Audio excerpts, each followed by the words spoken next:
Hi అండి, అందరికీ నమస్కారం. శ్రావణ మాసం 2024లోని మనకి ఎప్పుడు ప్రారంభమవుతుంది, అలాగే ఎప్పుడు ముగుస్తుంది తేదీలు, అలాగే వరలక్ష్మి వ్రతం పూజా టైమింగ్స్, ఎన్ని శ్రావణ శుక్రవారాలు వచ్చాయి, అన్ని శ్రావణ మంగళవారాలు వచ్చాయి అనేవి మీకు క్లియర్గా ఈ వీడియోలోనైతే ప్రతిదీ కూడా మీకు నేను చెప్తానండి.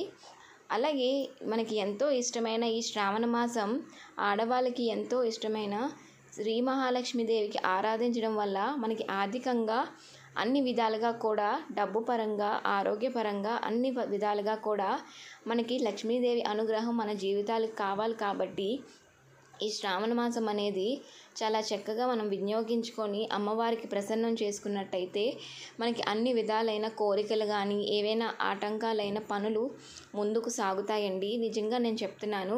ఈ శ్రావణ శుక్రవారాలు, శ్రావణ మంగళవారాలు ఖచ్చితంగా అమ్మవారి ఆరాధన చేసుకోండి. ఈ శ్రావణ మాసం కేవలం లక్ష్మీ అమ్మవారికే కాదండి, ప్రతిరోజు కూడా ఎంతో విశిష్టమైన రోజు, విష్ణుమూర్తికి చాలా ఇష్టమైన రోజు. అలాగే ఈ మాసంలోని కనుక మనం లక్ష్మీనారాయణలకి పూజ చేసుకున్నట్టయితే ఇద్దరి అనుగ్రహం కూడా చాలా మన కుటుంబానికి ఎంతగానో ఉపయోగపడుతుంది.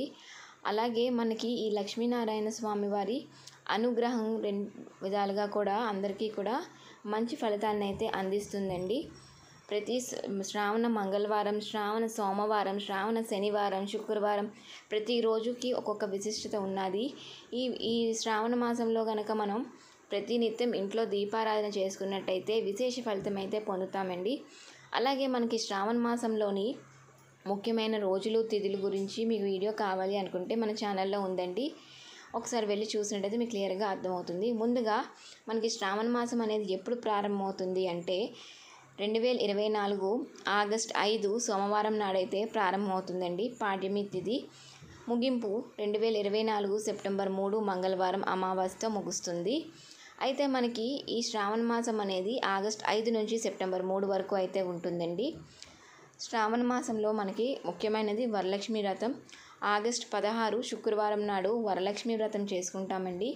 అయితే ఈ వరలక్ష్మి వ్రతం ఈ సంవత్సరం చాలా విశేషమైనది. ఎందుకంటే ఏకాదశి తిథితో ప్రారంభమవుతుంది. అయితే మనకి ఎప్పుడు చేసుకోవాలి అంటే 2024 ఆగస్ట్ 16 శుక్రవారం ఉదయం 5 నుంచి 6 వరకు అయితే ఏకాదశి తిథి అనేది ఉదయం 5:56 వరకు అయితే ఉంటుందండి. ఆ సమయంలో చేసుకున్నట్టయితే చాలా మంచిది. తదుపరి ద్వాదశి ఉందండి.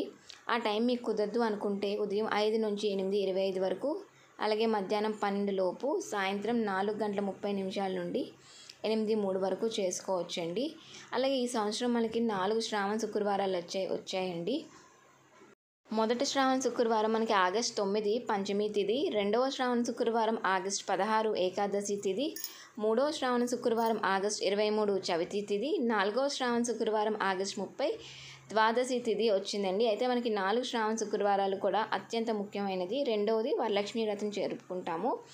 అలాగే 4 శ్రావణ మంగళవారాలు కూడా ఈ సంవత్సరం వచ్చాయి. మొదటిది ఆగస్ట్ 6 విద్యా తిథి, రెండవది ఆగస్ట్ 13 నవమి తిథి, మూడవ మంగళవారం ఆగస్ట్ 20 పాడ్యమి తిథి, నాలుగవ శ్రావణ మంగళవారం ఆగస్ట్ 27 అష్టమి తిథి. ఒకవేళ మీకు వరలక్ష్మి వ్రతం రోజు కుదరకపోతే మిగిలిన ఏ వారమైనా కూడా మనం శ్రావణ శుక్రవారాలు పూజ అనేది చేసుకోవచ్చండి. అయితే ఈ శ్రావణ శుక్రవారాలు చక్కగా అమ్మవారిని సుగంధభరితమైన పువ్వులతో అలంకరించి ఖచ్చితంగా తాంబూలం అయితే అమ్మవారికి సమర్పించండి. అలాగే పూజా విధానం అనేది కూడా నేను మరొక వీడియోలో మీకు ముందుకు తీసుకొస్తాను. అలాగే మీకు ఈ వీడియోలో ఎటువంటి డౌట్ ఉన్నా కూడా కింద కామెంట్ చేయండి, రిప్లై అయితే ఇస్తాను. ఇలాంటి మరెన్నో మంచి వీడియోస్తో నేను మీ ముందుకు వస్తానండి. అలాగే మీరు కానీ మన ఛానల్ని సబ్స్క్రైబ్ చేసుకోకపోతే ప్లీజ్ సబ్స్క్రైబ్ చేసుకోండి, వీడియోస్ని ఫాలో అవ్వండి. థ్యాంక్ యూ సో మచ్ అండి వీడియో ఇంతవరకు చూసినందుకు. నమస్తే.